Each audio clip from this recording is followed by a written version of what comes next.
What is going on, everyone? AP over here at Run Pure Sports, bringing to you once again. We have the PGA DFS and Bet Show. I'm here with my guy Snyder, coming off a fun week last week of the Genesis. I mean, Snyder, like I missed on the main slate. I locked Scotty, and Scotty's putter just continues to be a point of frustration. I think the putter was a little bit better. And then it's always like with these golfers when one thing that they've been struggling with, when that comes back, it's like then now they're struggling with something else. But I don't want to hit on that too much. Scotty's going to turn it around. World number one, obviously. But how was your week at the Genesis? Yeah, it was a good week overall.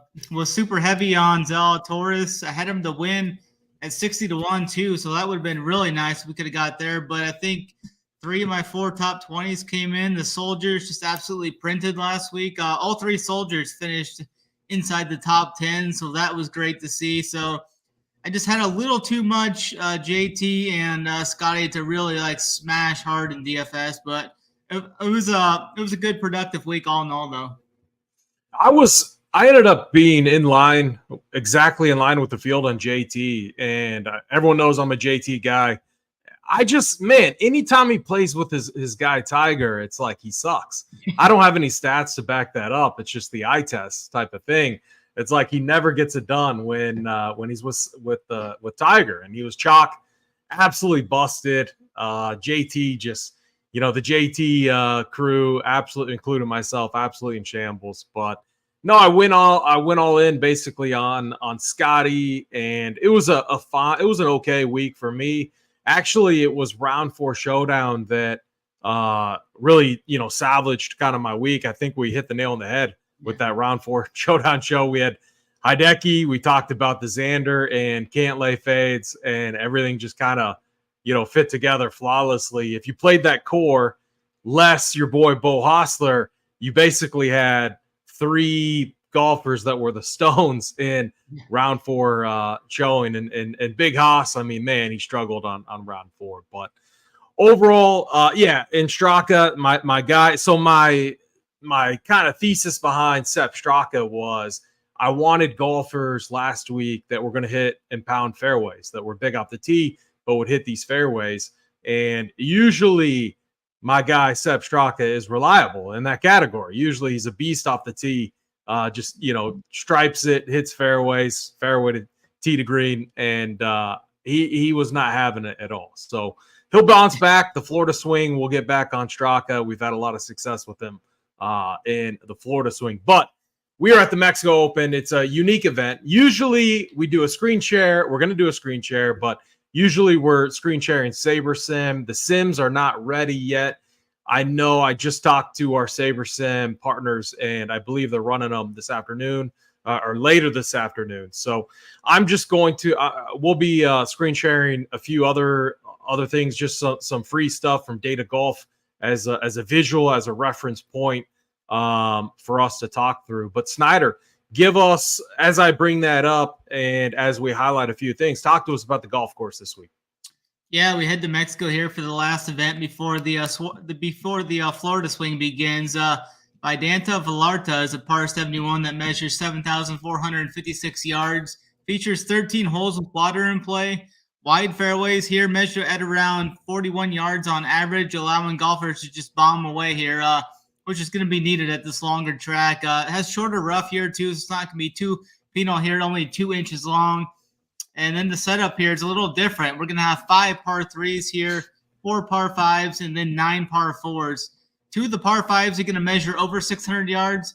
Then there's 4 par 4s that are going to play over 500 yards as well. So bombers and long iron play is a must here with this large amount of approach shots coming from 175 to 200 plus, as it heavily outweighs the tour average there. So that's going to be something to keep an eye on. And some other key stats we'll be looking at this week. Strokes gained approach, off the tee distance with an emphasis on distance. Birdies are better gained, opportunities gained, and then putting with an emphasis on past palm greens. Yeah, very good. So this is one of the weakest fields that we're going to see all year long. this event has been in place now for 2 years. Tony Finau won last year. It was John Rahm the year before. Or no, John Rahm won last year, or Tony Finau and John Rahm the year before. Is that right, Snyder? Yeah. Yeah, and the optimal. So I'll explain what I have up in front of us here in a second, but the big decision point is like, what do you do with Tony Finau? We had this question last year. So what do you do with John Rahm? What do you do with Tony Finau?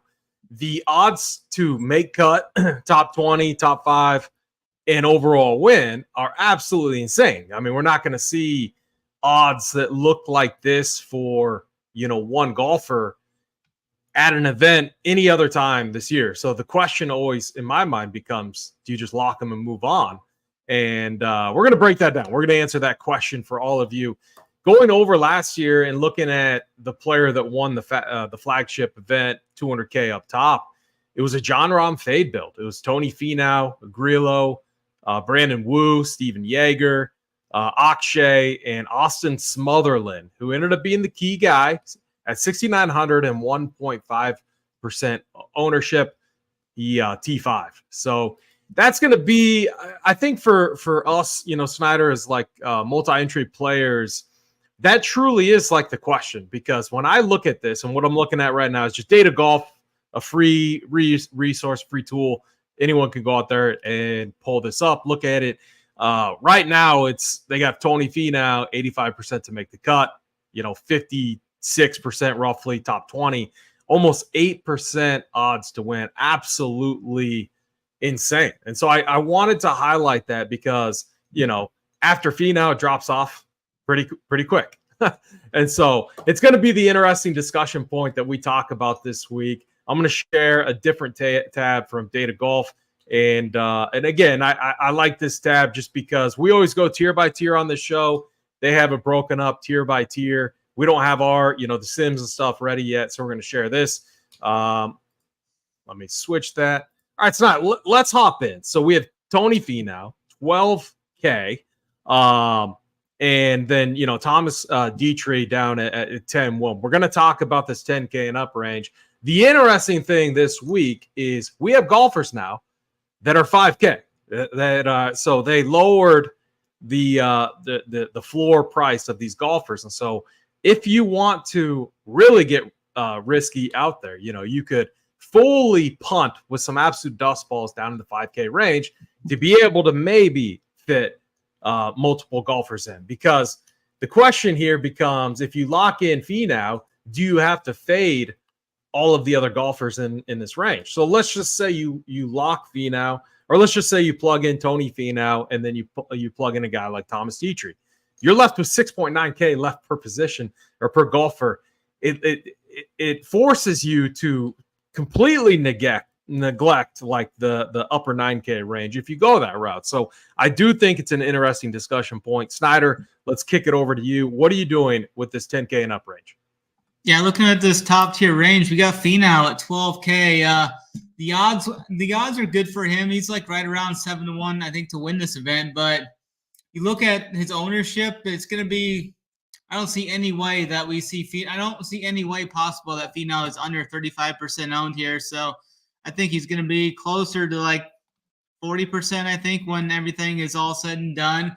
People are going to see that course history and just jam him in there. But when you look at his recent form in the metrics, what's going on with his game, and I do think we're going to have perfect weather here. It looks like, at least right now, it looks like we're going to have low winds here. I mean, perfect scoring conditions here with temperatures in the 80s, and I'm seeing winds under 10 miles an hour every day this week. So I think the highest wind speed is going to be right now, Saturday afternoon at 8 miles an hour. Otherwise, it's going to be in that 3 to 7 miles an hour range. So I think we're going to see a winning score in the low to mid 20s here. So when you look at Finau's putter, minus 3.5, minus 3.7, minus 3, minus 2.2, minus 1, minus 1.8, minus 2.8.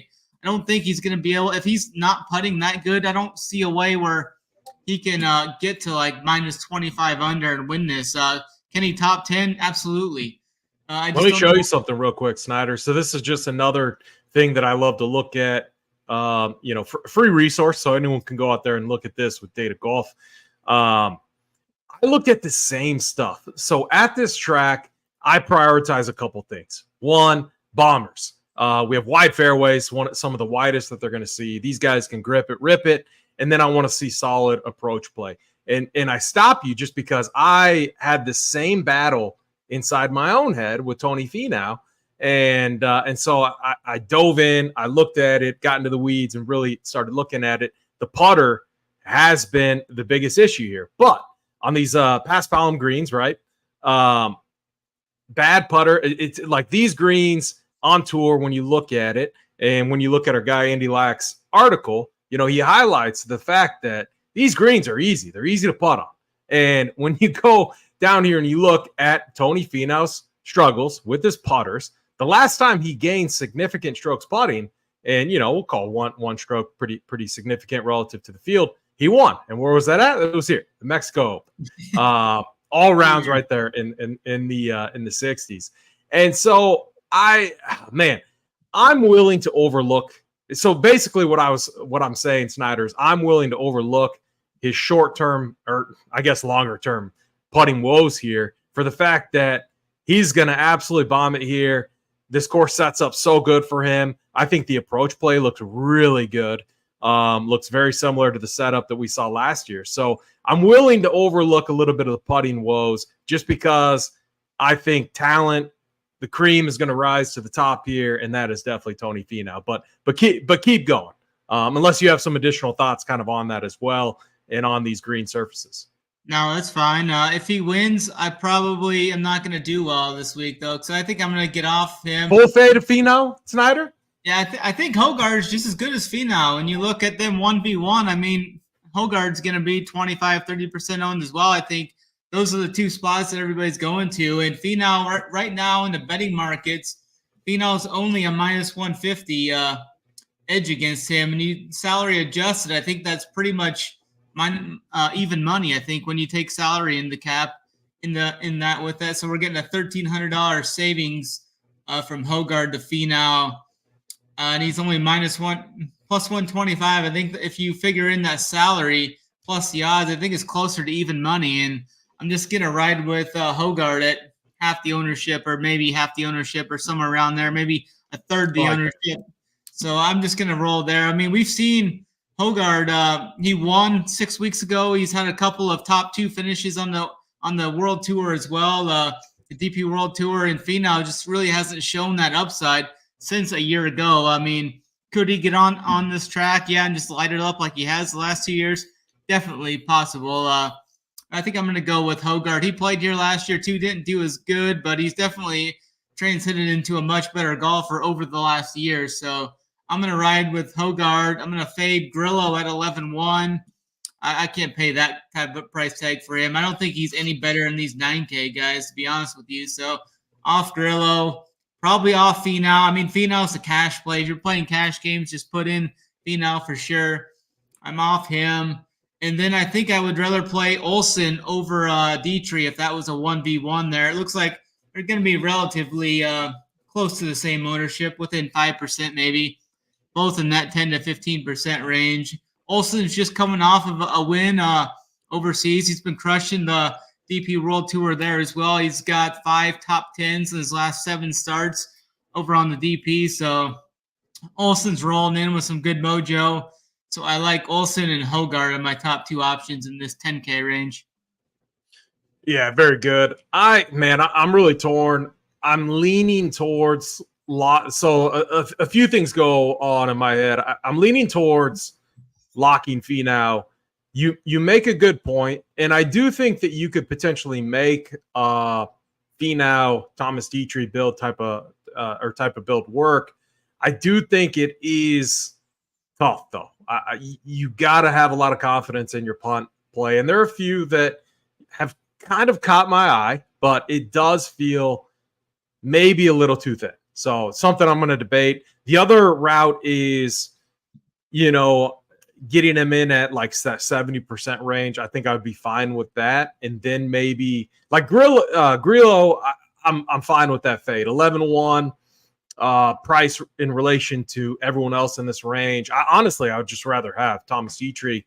I prioritize guys that can, hit the ball far here. And you can see he's gaining, 10 yards, 12 yards, 19 yards on the field. So Dietrich, definitely a guy that can hit it far, something I really like. I do worry a little bit about the short-term approach game from him as well. But again, I have I think Finau, I mean, that's a bold fade, Snyder. I fully get it, especially in large field tournaments, but it is an extremely bold fade. I don't think I can go there.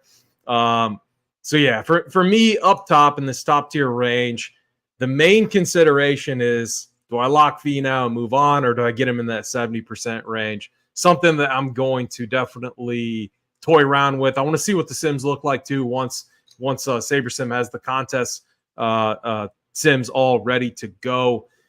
Hogard, I'm with you. I have a ton of interest in him. And then it's just Thomas Dietrich. I do think Grillo definitely a guy I can fade. Let's keep it going. Let's get into this 9K range, Snyder. Mark Hubbard all the way up to Keith Mitchell. I think there are a few really nice plays in this range. What are you doing with the 9K range? Yeah, definitely. The one name that I'm hearing talked about a lot around the industries early on is Taylor Pendrith. Everybody's kind of looking at him. He did play here last year. He finished 30th. He's got quite a few top 15s his last 7 events, 5 top 15s his last 7 events. So he's definitely a guy that's going to warrant 20 to 25% ownership. He's a fine option there.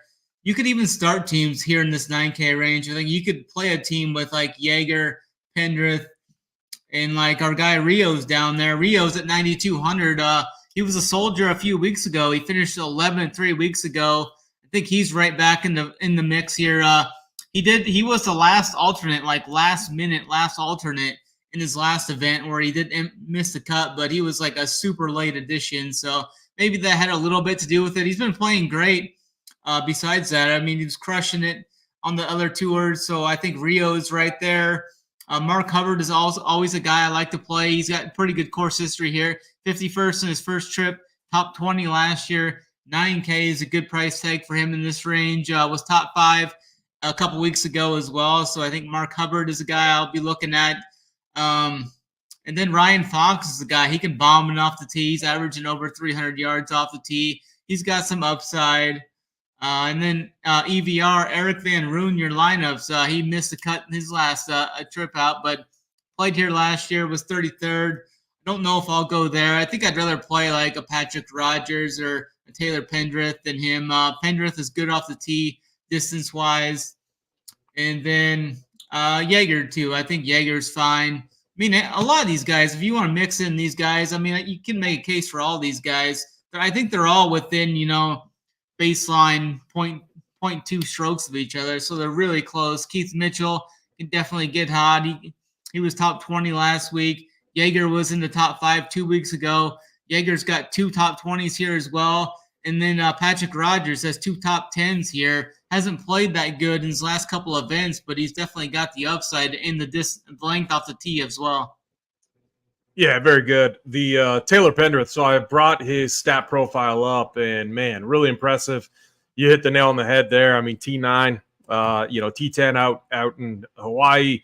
This is a guy that, I also like looking at this. I can see real quickly this dude was absolutely nails, man. Like all rounds there in the 60s. That's obviously something that we really like to see, a guy that can score, especially when you head out to an event like this where scoring is going to be an absolute premium to have, especially in DFS formats. We saw it again here at the Farmers too. A couple rounds in the 70s, but, he had a really nice scoring day there in round 2. And, distance checks the box. Approach game has been fine as well. I like that call on Taylor Pendrith. The guy that I wanted to highlight, Steven Jaeger, I have a ton of interest in him too. So, he showed some upside there at the Farmers, and he's been a cut-making machine. I'm not worried about him, as far as like cut-making goes. This definitely feels like a spot where I feel pretty good about Steven Jaeger making the cut here. He also checks the box as far as distance go. He's consistently gaining distance on the field. I'm not as worried about accuracy here because these fairways are easy to hit. So you get a guy who can bomb it or drive it, who has solid distance, but the accuracy is sometimes off. I'm going to lessen that a little bit here since the fairways are so wide. And he's shown nice recent form. So Steven Yeager, definitely someone I have interest with. Snyder, could you make the case? I mean, if you want to be the ultimate contrarian. So this is the other thing I do. I compare these ranges. And in my opinion, I don't see a lot of separation between the 9K range and like the 8K range. We're going to talk about this range. I think there's some really nice plays down here. But as far as like separation between the 10K and up range and the 9K range, I mean, is there any world where you could make the case where you just fade all 10K and up and live in this balanced build route? Which the balanced build route, I mean, it would have been popular last week, popular on those these events where pricing is a little bit softer. I mean, is there any world where you could potentially do that, or is that just a bad move this week? I think you could definitely do that. I think there's plenty of win equity in this range below the 10K range. I mean, as we've seen already on tour, I mean, every event but last week. Last week, I thought Luke West was going to win that, and there was going to be another 100 to 1. I mean, the PGA Tour is a little more watered down as some of the big names have left. So a lot of these guys, I mean, there's win equity here in the 8K range. I think if Finau doesn't win, there's a lot of good win equity. And the advantage from going even build is if you find the winner in that range, you're so much more likely to have that much more top 5, top 10, top 20 equity with the rest of your team going even versus like a Finau and having to kind of dip down into the bottom range there. It could get a little thin with trying to find some of those little cheaper guys making the cut where, I mean, I think all these guys in the 8K range should make the cut and should be somewhere near the top of the leaderboard coming down to Sunday. Yeah, let me go back to this tab real quick. I mean, we talked about it. So Steven Yeager, he's up there, high make cut percentage. And this is, predictive analysis. Thomas Detry too. And then who was it that you were liking in that range? Ryan Fox. So he's pretty high up there. Yeager ranks the highest in my model. He ranks 4th overall in my model. And then Hubbard's in the top 10 as well. Then it is just at 9th. It is just insane to see this type of 8%, almost 5.5% from two guys. So like, I mean, take those two guys and it was even higher last year with Rahm and Tony Finau, and it would have been even higher. But obviously Will Zalatoris, that would have been the guy that I wanted to play over Tony Finau, but obviously he withdrew, as did Will Gordon. So yeah, really, really interesting discussion. Let me go back over this tab. So yeah, just to sum up the 9K range for me, I feel like I'm eating some chalk here, but Steven Yeager, Patrick Rogers, I think you could make the case, starting in this range too, adding Keith Mitchell in there, 9.9K. We do have the Florida swing coming up, and what is it? Keith Mitchell, absolute bomber on Bermuda, right? Yeah. I believe. Yeah. So kind of waiting to play Mitchell into the Florida swing, but I like the Taylor Pendrith call as well. So I think Yeager and Pendrith going to be the two that I'm leaning on in this 9K range. Let's go down to the 8K range. Another range that I think is really, really interesting. A lot of really strong plays. Your boy Jake Knapp. I'm going to highlight him when you talk about him. I'll bring his player card up.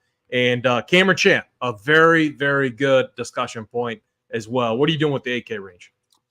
Yeah, there's a few guys that jump out at me at first. I think Davis Thompson's going to start to maybe get steamed up a little bit as the week goes. I think he's going to – right now he's projected to only be right around maybe 12 to 15% owned right now. He's a guy I'm definitely looking at. He ranks high in my model.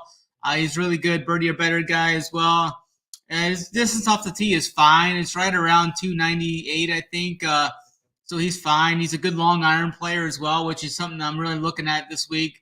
I weighted 175 to 200 and then 200 to 225 pretty highly, and then driving distance as well with a birdie or better as well. And then I just used the other metric I have here in my model is just flat out strokes gained total. So some of the guys in this range isn't going to have, like, from the different tours and stuff, from the World Tour and stuff, aren't going to have those type of metrics I'm really looking at. So I added just a full face strokes gained total in there as well. So Davis Thompson ranks high for me. Alejandro Toast, I guess he's 8K. We'll get to him in a little bit. My guy Jake Knapp, he just nukes it off the tee as well. Really good. He can make some birdies too, so he's a guy I'll be looking at. Look at his player card here. I mean, this dude, you've been spot on him, but I mean, obviously the Farmers was, incredible. He absolutely can grip it and rip it. I mean, going back to the Korn Ferry Tour, averaging 40 yards on the field distance wise. I mean, and look at this run that he had. I mean, I'm gonna have a ton of Jake Knapp with you at this event. I mean, very impressive player card from him. Yeah, he had a really good performance there a couple weeks ago, 28th in his last trip out. I think he's a very strong option. And I don't see his ownership really getting too crazy either. It's right there in that 12 to 15% where I have Davis Thompson right now. So I like both of those guys. I think I'm going to be off Cam Champ at this price tag, though. I know he can nuke it off the tee, but he's just horrible form coming in. Does have good course history, so I think that's going to bump up his ownership a little bit. So I'm going to be off Champ. I think right now I'm going to be off of Champ this week. I'd probably rather play Rye over him. He's just a little bit cheaper right there for 100 cheaper. So he's a guy I'll be looking at. He's got decent course history here. He's played here twice. Got 24th once and then missed the cut once. He's a guy I'll be looking at. Justin Suh is a guy with good upside. And then Michael Kim here was 30th here last year. He's got a couple of spikes on tour here, and he's 8,200 in this field. Is just a great price tag there. And then my guy Mav is here too. Mav McNeely at 8,100. I think Mav might be a guy that you could argue. I think Mav McNeely should probably be in that 9K range in this type of field. We're getting him at 8,100. He's kind of he was working his way back. Back? Yeah, is your boy back?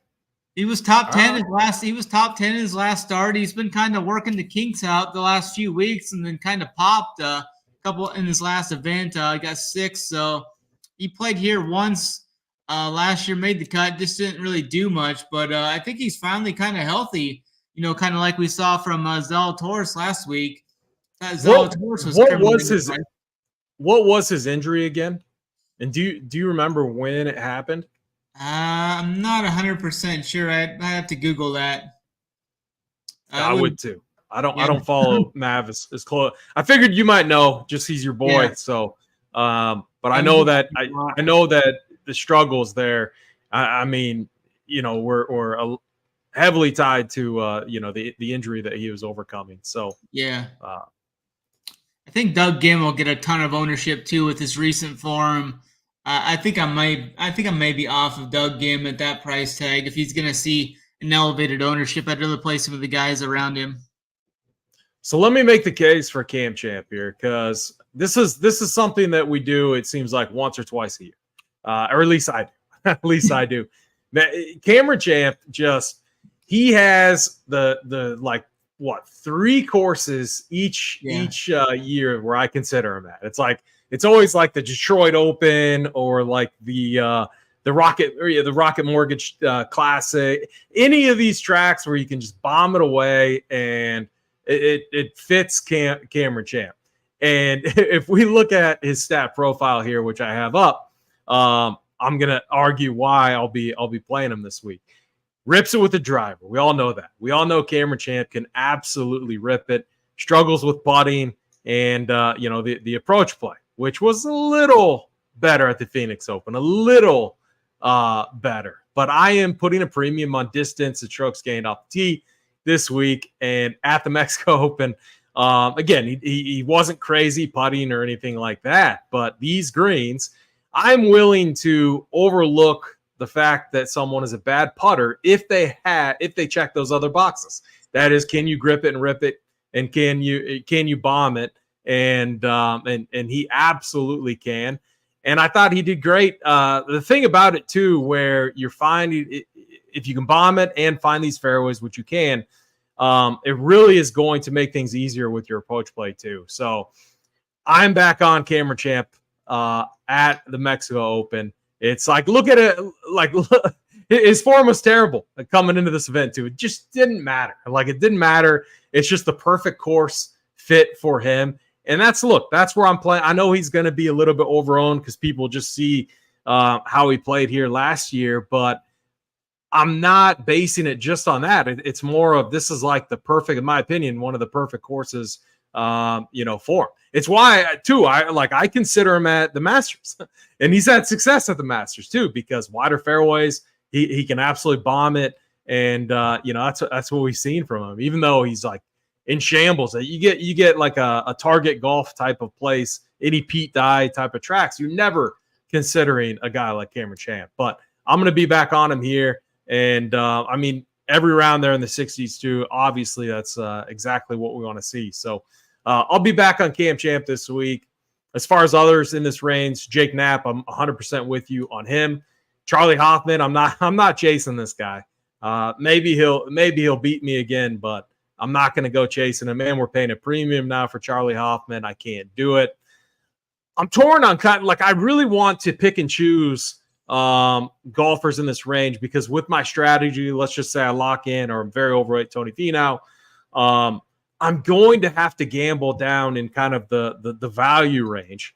And so I really want to be cautious and pick and choose. And I think Cam Champ, Jake Knapp, two guys that I could also consider getting very overweight on, because in those Tony Finau builds, they don't take up a lot of salary. Like, if you go Finau then Cam Champ, it's actually a pretty nice build path when you look at it. So I like this range. A lot of my ownership, though, is going to be Jake Knapp and Cameron Champ. Let's get down to the 7Ks, Snyder. We're starting to get into that punt range. I still think there are some solid plays down here, but what are you doing with the 7Ks? Yeah, I kind of mentioned this guy a little bit ago. He's popping in my model, Alejandro Tosti. He's been quite the popular name, though, I've heard around the industry. I think he's going to see a little bit of ownership. Not sure if it'll get too out of hand right now. It's right around 10%, which is definitely fine for Tosti. I think he's a solid option. He's top 10 here last year. He's got a win eight events ago, and then 4 events ago he was 6th place. So I think Tosti's a guy we could look at this week. Hopefully he doesn't get too much ownership. Our guy, the Nebraska guy, Nasty Nate's right there. He's got a couple of made cuts here. He was 3rd a couple weeks ago as well, but just mixed in that 3rd place finish with some 4 missed cuts. But he's definitely got the upside that we're looking for in this 7K range. So he's definitely in play. I haven't been playing Johnny Vegas. His last event, he actually played well. I was kind of worried about his injury as well, but last week he looked much better. So maybe we could get to Vegas there. In his last event, he was 22nd. KH Lee hurt her feelings a couple weeks ago. Not sure I'll get there. Carson Young's got some raw upside. He was 15th here. He's got a few made cuts in a row. So Carson Young at 74 is definitely fine. And then Bjork was, I think he was ranking pretty high in my model. Yeah, Bjork is 7th in my model for the last 50 rounds when I run it for the last 50 rounds. He's a guy just really good. Strokes gained total. He ranks 1st in my model last 50 rounds for strokes gained total, and 1st in birdie or better. So Bjork is a guy I'll be looking at. There's 7-3. There's a lot of decent options in here. We got our guy Andrew Novak's right there. We play him in some of these type of events, especially some of these weaker type field events. He was 15th here a couple years ago, 49th last year, coming off that big top 10 finish. So I think Novak is definitely a guy we need to look at. And then Chris Goddard's another bomber off the tee that we kind of target from time to time, more so in these weaker type field events. He's averaging like over 310 off the tee. So Goddard is definitely a bomber that I'll be looking at as well. Matt Wallace, I don't know if I can make that work. I've heard his name talked up a little bit. I'm generally just not a Matt Wallace guy, so I probably won't get there. Yeah, Andrew Novak, a guy that I've played from time to time. I feel like with the lack of options, people might gravitate towards him just a little bit due to that, due to his finish in the last event that he was at.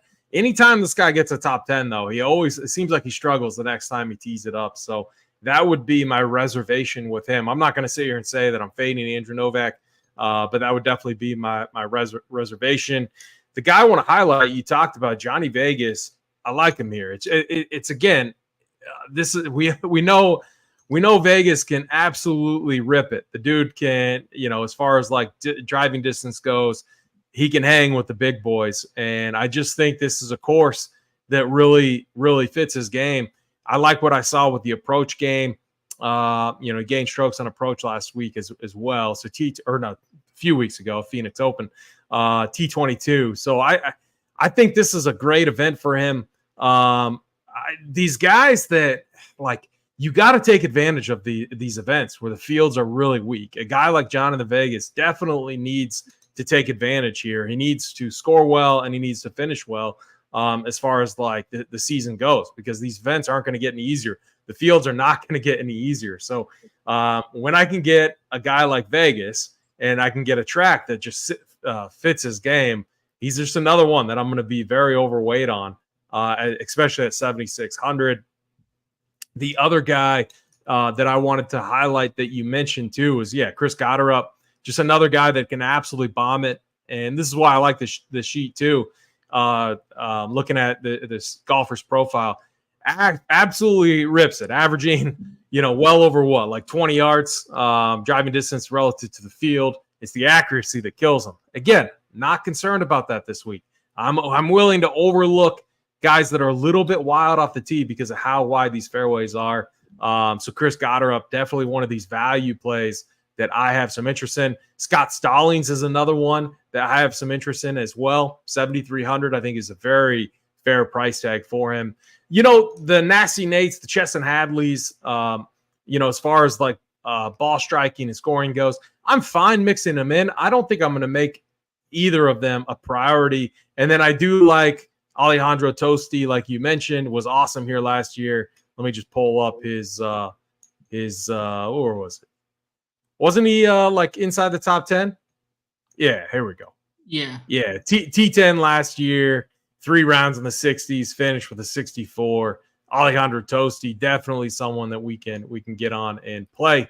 But again, this is the range that I'm gonna have to get uncomfortable with or comfortable with playing, because if I want to get overweight Tony Finau, now you might take a different approach because you're talked about fading Tony Finau. I just don't know if I can do that. So I'm gonna have to get uncomfortable with plays down in this range. And so Johnny Vegas, Chris Gotterup, definitely some of the ones that I like. Scott Stallings as well. The goal for me is just to not get overexposed to any one of these players. This is going to be the kind of range where I have my guys that I'm going to get very overweight on that we talked about. And now this is kind of the sprinkle range, and you're mixing and matching, trying to find that right combination. That's where this range is for me, and especially the next range that we're going to talk about in the 6Ks. Let's go down there. 6K range, Snyder. I'll kick it right back to you. T-Dunks, our boy Tyler Duncan right at the top. Dylan Wu up there as well. Really big range, a lot of options here. What are you doing with the 6Ks? Yeah, there's some decent guys here. We've got the 6K range, and then there's over 50 guys in that 5K range. So the 6K range is pretty big. I think there's right around 40 or so guys in this range. Dylan Wu's right there. He was 15th here last year. Oh man, I'll look at. Wait, Jay, we got to do this with what our boy James was saying every time. I do like the Dylan Wu call. The Dylan. Oh, I'll go broke, James. I will go broke if we do this. Keep going, Snyder. I like this Valimaki guy. He's popped a little bit. Did win 7 events ago that he played, and he has a win. Has a couple made cuts in a row at 6,700. Hits the ball off the tee pretty well. Right at 300 yards off the tee. Is a guy I'm going to look at some. Struggles a little around the green, but he's pretty much good across the board there stats wise.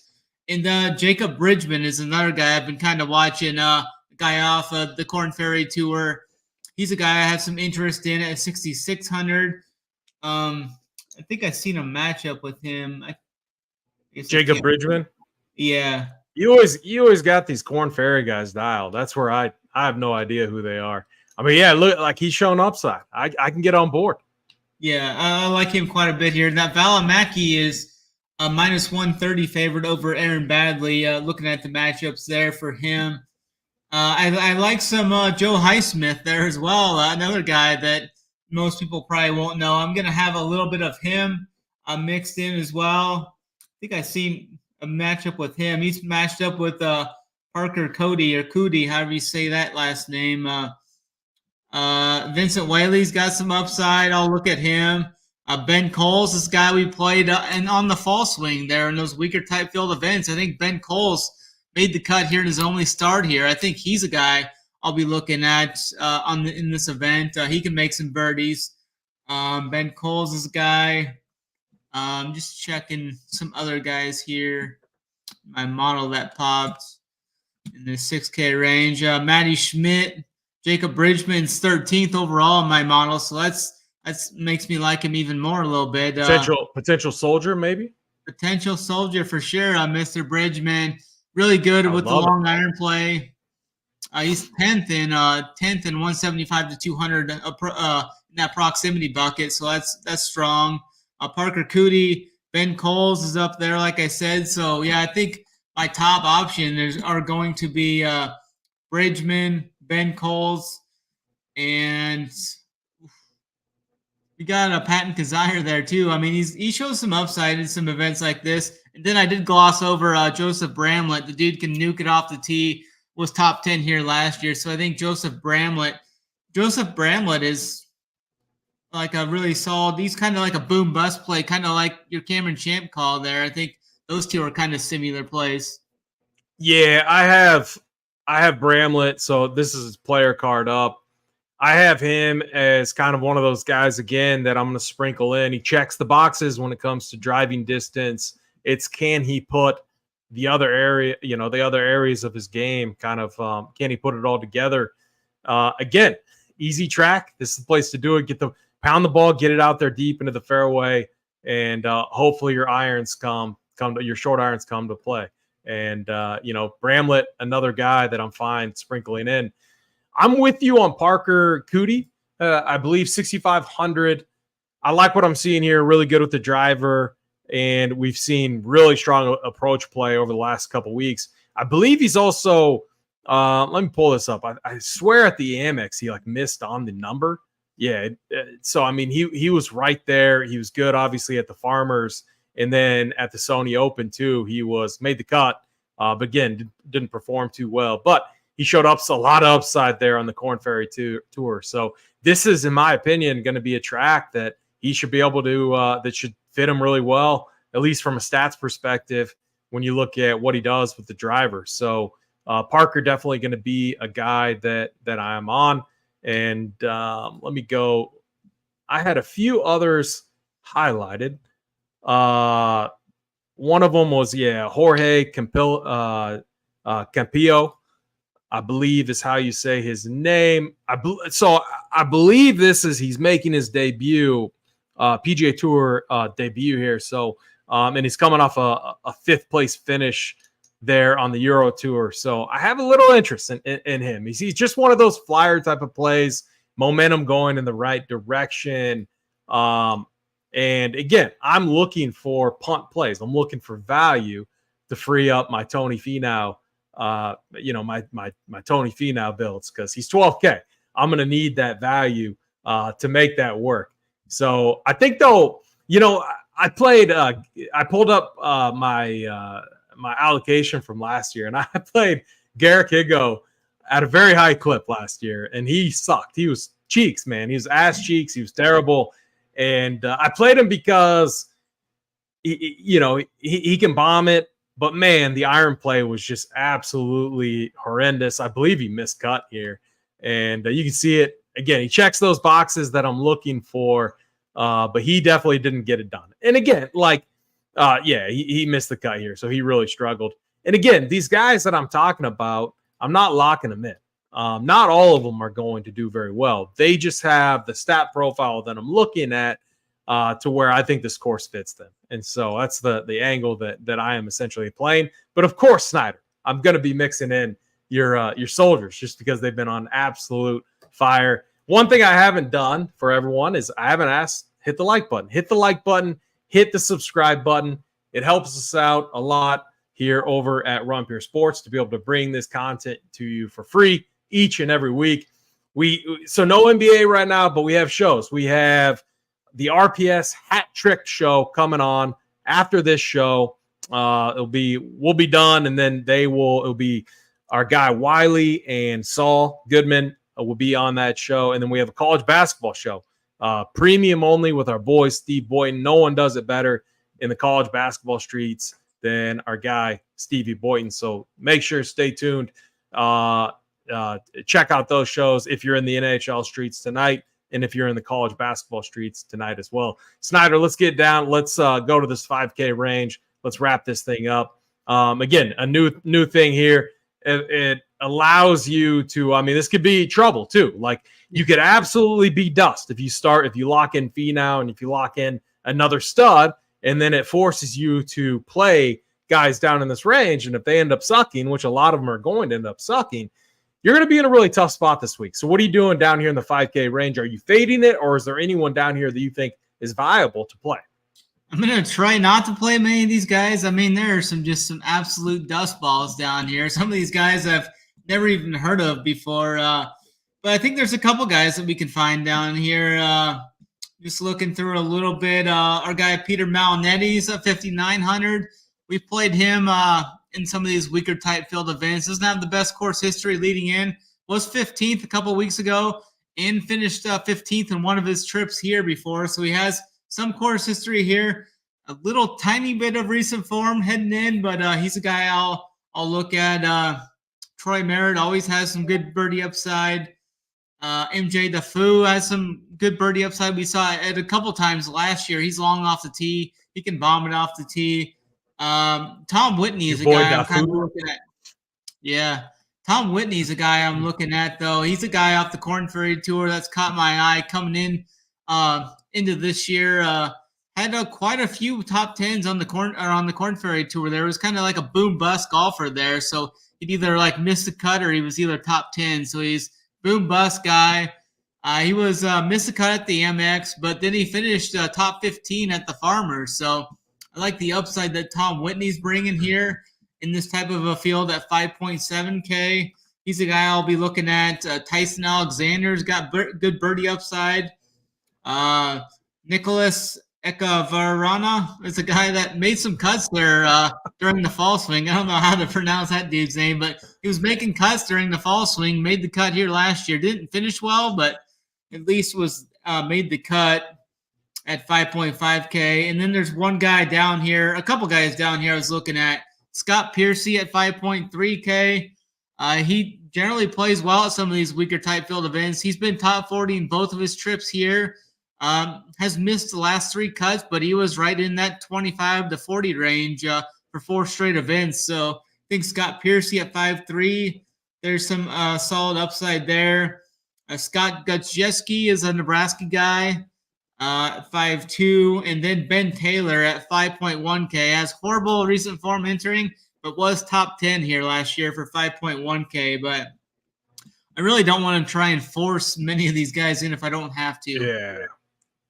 I'm with you. I don't want to play many or any of these guys at all if I don't have to. We got our boy, Mr. Panda, Norman Jong, 5,800. Now, he's, again, going to be a guy that I sprinkle because he misses a ton of cuts. But he's shown upside. Corn Ferry Tour winner, missed a ton of cuts, and then he'll randomly, a T2, T16, 11th. So it's just this dude is terrible, and then he'll make the random cut. I know he was highly touted as a prospect up and coming, years and years ago, and never really panned out to be the golfer that many people thought that he would be. Golf's tough, man. It's really tough. It's, I'm a bad golfer, and I'm what, an 11? I'm not a good golfer, but can hold my own.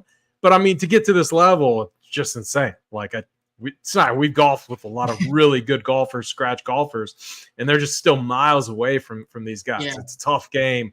And again, with that in mind, I get the Scott Piercy call. My guess is you're not going to be playing him though. Like 5,300, it is enticing, but man, this guy seems like he's on his way out. So I think the move down here is just limit.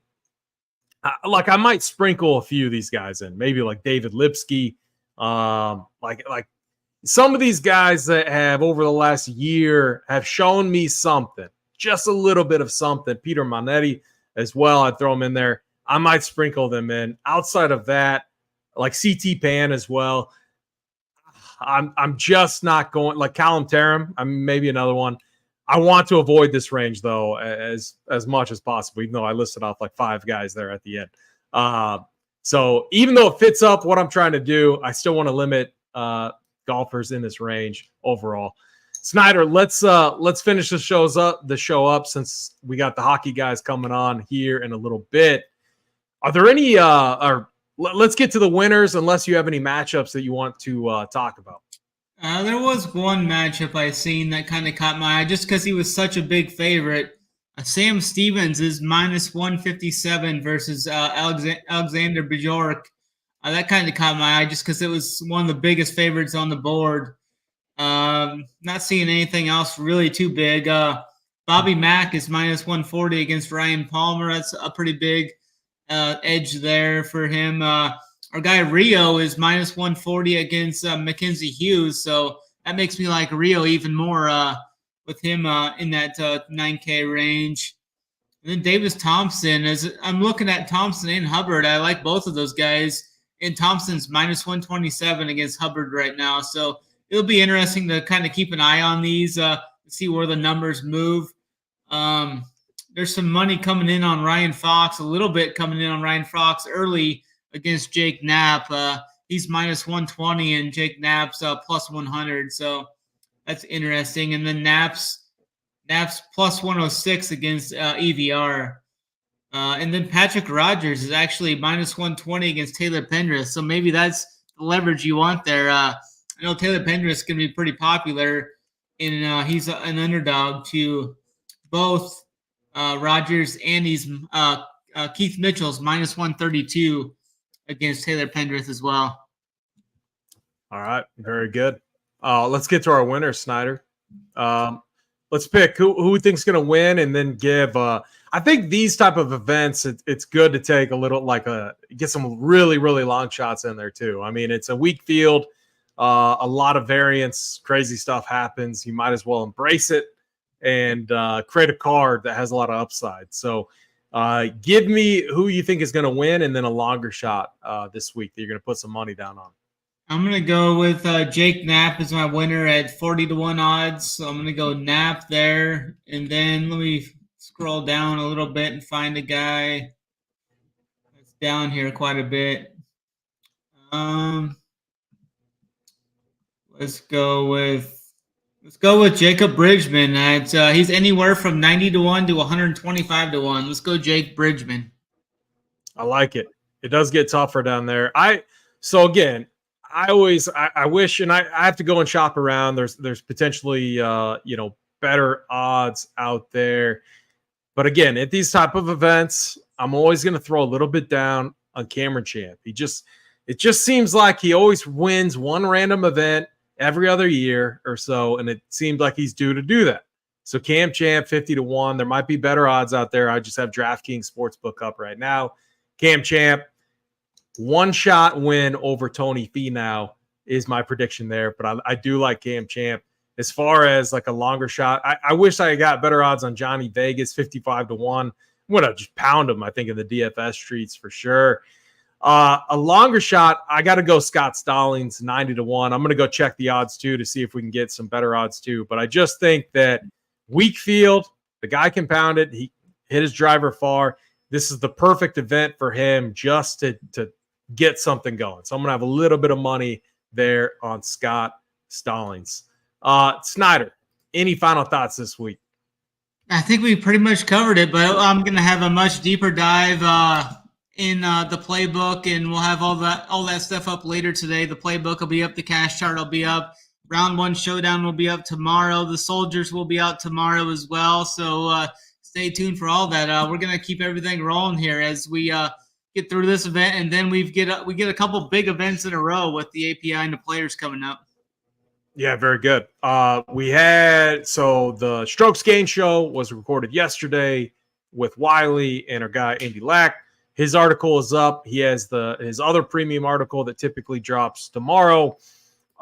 In addition to the cash chart and the playbook that Snyder does, the cheat sheet will also be live tomorrow for RPS members only, obviously. And again, if you're playing NHL tonight, make sure you stick around. We have the RPS Hat Trick show coming up with Wiley and Saul Goodman. And then after that, for premium members only, Steve Boynton's going to be talking to us all about college basketball. Awesome slates there. So make sure that you guys are watching that content, the free content, the premium content. They'll get you straightened out. They'll let you know what to do. I unfortunately can't play those things tonight. So kids activity, good thing these certain kids activities that I have tonight fell during NBA All-Star Week, because it makes it a little bit easier for me. And, it gives me some credit to build up with the wife. So for that, though, for Snyder, I'm AP. Everyone have a really good week this week, and let's run Pure.